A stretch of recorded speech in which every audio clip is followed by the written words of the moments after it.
আসসালামু আলাইকুম। ফাইন্যান্সিয়াল ম্যানেজমেন্টের দ্বিতীয় অধ্যায়ের আজকে তৃতীয় ক্লাস। আর আজকের ক্লাসে আমরা আরেকটা গুরুত্বপূর্ণ অঙ্ক সমাধান করব, খুবই গুরুত্বপূর্ণ। এই অঙ্কটা আসছিল 2019 সালে ফোর্থ ইয়ার ম্যানেজমেন্ট ডিপার্টমেন্টে। এই টাইপের অঙ্কগুলাই থার্ড ইয়ার অ্যাকাউন্টিং ডিপার্টমেন্ট বলেন, ফোর্থ ইয়ার ম্যানেজমেন্ট ডিপার্টমেন্ট বলেন, সব প্রত্যেকটাতে ঘুরে ঘুরে এই টাইপের অঙ্কগুলাই বেশি আসে। আপনারা বিগত সালের প্রশ্নগুলো যদি দেখেন তাহলে বুঝতে পারবেন। আচ্ছা, আমরা একটু প্রশ্ন পড়ে নিই খুব সহজেই। যারা 2 নাম্বার ক্লাসটা দেখছেন, এই 3 নাম্বার ক্লাসটা একদম সহজে পানির মতো করতে পারবেন ইনশাআল্লাহ। যারা 2 নাম্বার ক্লাসটা দেখে নেবেন এবং 3 নাম্বার ক্লাসটাও যদি দেখেন তাও বুঝতে পারবেন। তো একটু পড়ে নিই। A company is considering to mutual exclusive project. এখানে দুইটা মিউচুয়াল এক্সক্লুসিভ স্বতন্ত্র প্রজেক্ট আছে। The company uses a certain equivalent approach. The estimate cash flow and certain equivalent for each project are as flow. এটা দুইটা company আছে, দুইটা কোম্পানির জন্য ক্যাশ ফ্লো দেওয়া আছে এবং কি সার্টেন ইকুইভ্যালেন্ট দেওয়া আছে। একটু দেখি প্রজেক্ট। আচ্ছা, কয় বছরের জন্য? ইয়ার, এখানে 4 ইয়ার্স আছে। 1 বছর, 2 বছর, 3 বছর, 4 বছর। আজ শূন্য, এটা হচ্ছে যে ইনভেস্টমেন্ট, তাদের বিনিয়োগ। ঠিক আছে, শূন্যটা আমরা কাউন্ট করব না। আচ্ছা, প্রজেক্ট এক্স, এটার ক্যাশ ফ্লো এবং কি সার্টেন ইকুইভ্যালেন্ট কি কি ছিল? এটার বিনিয়োগ, এই যে জিরো মানে বিনিয়োগ করছিল 30,000 টাকা। ঠিক আছে, তাহলে প্রথম বছর ক্যাশ ফ্লো ছিল 15,000 টাকা এবং প্রথম বছর সার্টেন ইকুইভ্যালেন্ট ছিল 0.95। এই যে 1, এই যে 0 মানে বিনিয়োগ করে, যখন বিনিয়োগ করে তখন কিন্তু সার্টেন ইকুইভ্যালেন্ট 1 থাকে সবসময়। এটার কোনো আমার কাজ নেই। ঠিক আছে, প্রথম বছর ক্যাশ ফ্লো ছিল 15,000 টাকা, সার্টেন ইকুইভ্যালেন্ট ছিল 0.95। দ্বিতীয় বছর ছিল 15,000 টাকা, এটার সার্টেন ইকুইভ্যালেন্স ছিল 0.85। তৃতীয় বছর ছিল 10,000 টাকা, সার্টেন ইকুইভ্যালেন্স 0.70। তো চতুর্থ বছর ক্যাশ ফ্লো ছিল 10,000 টাকা, সার্টেন ইকুইভ্যালেন্স ছিল 0.65। এটা হচ্ছে প্রজেক্ট এক্স এর জন্য। তারপর প্রজেক্ট ওয়াই এ বিনিয়োগ করছে কত? 40,000 টাকা। সার্টেন ইকুইভ্যালেন্ট প্রথম 0.1ই থাকে, এটা আমাদের কোনো কাজ নেই।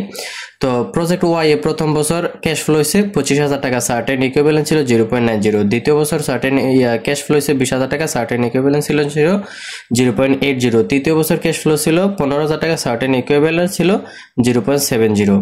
আর চতুর্থ বছর ক্যাশ ফ্লো ছিল 10,000 টাকা, সার্টেন ইকুইভ্যালেন্ট হচ্ছে 0.60। এখন আমাকে রিকোয়ারমেন্ট কি দিছে এটা একটু দেখি।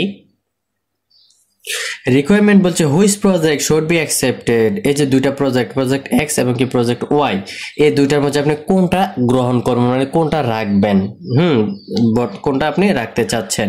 If the risk free discount rate is 5%, তাহলে যদি ডিসকাউন্ট রেট অথবা রিস্ক ফ্রি রেট 5% হয়, তাহলে উভয়ের জন্য যদি 5% আর কি, উভয়ের জন্য 5% এবং কোন প্রজেক্টটা আপনি অ্যাকসেপ্ট করবেন। এখানে প্রজেক্ট দুইটা। এখন অ্যাকসেপ্ট করার জন্য আপনাকে একটা সিদ্ধান্তে যাইতে হবে। আপনাকে অবশ্যই ভালো মন্দ বিবেচনা করার জন্য এরকম একটা রিকোয়ারমেন্ট বের করতে হবে। তো এখন কি করতে হবে? এরকম যখন সিদ্ধান্ত চাইবে, আপনি দোনোটারই নিট প্রেজেন্ট গুলো বের করবেন। নিট প্রেজেন্ট গুলো আমরা প্রজেক্ট এক্স এরও নিট প্রেজেন্ট গুলো বের করবো, প্রজেক্ট ওয়াই এরও নিট প্রেজেন্ট গুলো বের করবো। বের করার পর যেটা নিট প্রেজেন্ট গুলো বড় এবং কি পজিটিভ, ওইটাই আমরা অ্যাকসেপ্ট করব। ঠিক আছে, আচ্ছা, তাইলে শুধু একটা রিকোয়ারমেন্ট করলেই হবে। নিট প্রেজেন্ট গুলো এক্স এর নিট প্রেজেন্ট গুলো এবং ওয়াই নিট প্রেজেন্ট গুলো বের করে যেটা বড় ওইটা আমরা অ্যাকসেপ্ট করব। তাইলে আমরা জানি আমরা জানি নিট প্রেজেন্ট গুলো সূত্র হচ্ছে কি A1 ইনটু, এখানে সার্টেন ইকুইভ্যালেন্টটা দেয় না, আপনারা একটু দিয়ে নেবেন। এই যে সূত্রটা আমরা জানি A1 into certain equivalent by 1 plus k whole to the power 1 প্রথম বছরের জন্য। দ্বিতীয় বছরের জন্য A2 into certain equivalent by 1 plus k whole to the power 2। এভাবে যত বছর থাকবে এত বছর দিয়ে আমরা ব্র্যাকেট দিয়ে মাইনাস I0 মানে কি ইনিশিয়াল ইনভেস্টমেন্ট, আমি যে টাকাটা বিনিয়োগ করছিলাম। তো আশা করি সূত্রগুলো দেখছেন। এখন যখন আমরা সূত্রগুলো অ্যাপ্লাই মানগুলো বসাবো তখন আরো ক্লিয়ার হবে। আর 2 নম্বর ক্লাসটা যারা দেখছেন তাদের তো আর কোনো কথাই নেই। তো এখন আমরা এই সূত্র আঙ্গিকে আমরা প্রজেক্ট এক্স এবং কি প্রজেক্ট ওয়াই এর নিট প্রেজেন্ট ভ্যালু বের করব, সবগুলোই দেওয়া আছে। এখন আমরা প্রজেক্ট এক্স এর নিট প্রেজেন্ট ভ্যালু বের করব। নিট প্রেজেন্ট ভ্যালু বের করার সূত্রটা আমরা 2 নম্বর ক্লাসে দেখেছিলাম, খুবই সহজ। ঠিক আছে, এবং কি প্রথম বছরে আমাদের ক্যাশ ফ্লো, প্রজেক্ট এক্স এর ক্যাশ ফ্লো ছিল 15,000 টাকা এবং সার্টেন ইকুইভ্যালেন্ট ছিল 0.95। এটাকে গুণ করব আর নিচে 1 প্লাস রিস্ক ফ্রি রেট অথবা ডিসকাউন্ট রেট ছিল 5%, তাহলে 100 দ্বারা ভাগ করলে 0.05 হবে। আর প্রথম বছরের জন্য 1 প্লাস দ্বিতীয় বছরে আমাদের ক্যাশ ফ্লো ছিল 15,000 টাকা ইনটু সার্টেন ইকুইভ্যালেন্ট ছিল 0.85 আর 1 হচ্ছে সূত্র প্লাস আর ডিসকাউন্ট হচ্ছে 0.05 দ্বিতীয় বছরের জন্য 2 এভাবে চতুর্থ বছর তৃতীয় বছরের জন্য এভাবে লিখবেন চতুর্থ বছরে আমাদের ক্যাশ ফ্লো ছিল কত 10,000 টাকা ইনটু চতুর্থ বছরে সার্টেন ইকুইভ্যালেন্ট ছিল 0.65 1 হচ্ছে সূত্র প্লাস 0.05 এটা সব সময় এক থাকবে হোল টু পাওয়ার 4 চতুর্থ বছরের জন্য ব্র্যাকেট দিয়ে আমরা কি করব মাইনাস এই 30,000 টাকা আমরা বিনিয়োগ করছিলাম ইনিশিয়াল ইনভেস্টমেন্ট মানে I0 এর মান 30,000 টাকা দেখেন এগুলো ক্যালকুলেশন করবেন 15,000 টাকাকে 0.95 দ্বারা যদি গুণ করি 14,250 আর নিচে 1 প্লাস 0.05 যোগ করলে 1 প্লাস 1.05 ঠিক আছে আর উপরে পাওয়ার 1 দিলে এটাই থাকবে প্লাসে প্লাস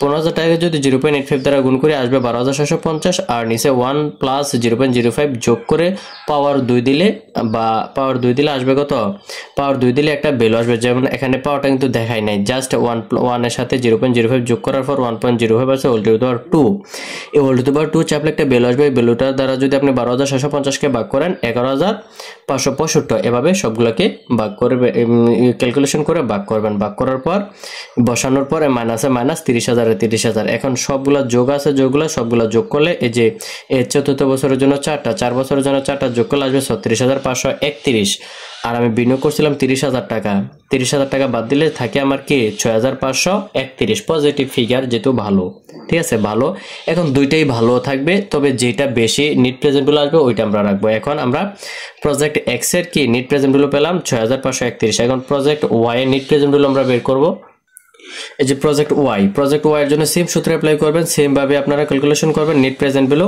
আপনার প্রজেক্ট ওয়াই এর মধ্যে প্রথম বছরে ক্যাশ ফ্লো ছিল 25,000 টাকা ইনটু প্রথম বছর সার্টেন ইকুইভ্যালেন্ট ছিল 0.90 আর এই যে 1 নিচে 1 হচ্ছে সূত্র প্লাস আর যে ডিসকাউন্ট রেট 0.05 হোল টু পাওয়ার 1 প্রথম বছরের জন্য 1 দ্বিতীয় বছরের জন্য দ্বিতীয় তৃতীয় বছরের জন্য 3 চতুর্থ বছরের জন্য 4 মাইনাস এই যে প্রজেক্ট ওয়াই এর মধ্যে I0 মানে ইনভেস্টমেন্ট ছিল কত 40,000 টাকা সূত্রটা বারবার লেখার প্রয়োজনে আমরা তো প্রথম দেখাই দিছি সূত্রটা আর এখানে আর সূত্র না লিখে জাস্ট অ্যাপ্লাই করে দিলে হবে আমাদের প্রজেক্ট ওয়াই এর মধ্যে ইনভেস্টমেন্ট ছিল 40,000 টাকা এখন এগুলো ক্যালকুলেশন করবেন ক্যালকুলেশন করার পর এই 4 বছরের 4টা যোগ করার পরে যে ইনভেস্টমেন্ট 40,000 টাকা বাদ দিলে আমাদের থাকতেছে নেট প্রেজেন্ট ভ্যালু কত 9,947 টাকা এটাও positive value project Y A আসছিল কত 6,531 টাকা পজিটিভ এবং কি প্রজেক্ট ওয়াই এর মধ্যে আসছে কি 9,947 টাকা এটাও পজিটিভ এখন দুইটাই পজিটিভ হ্যাঁ দুইটাই পজিটিভ এখন দুইটার মধ্যে কোনটা নেট প্রেজেন্ট ভ্যালু বেশি এই যে প্রজেক্ট ওয়াই এর মধ্যে 9,947 টাকা তাইলে ডিসিশন আমরা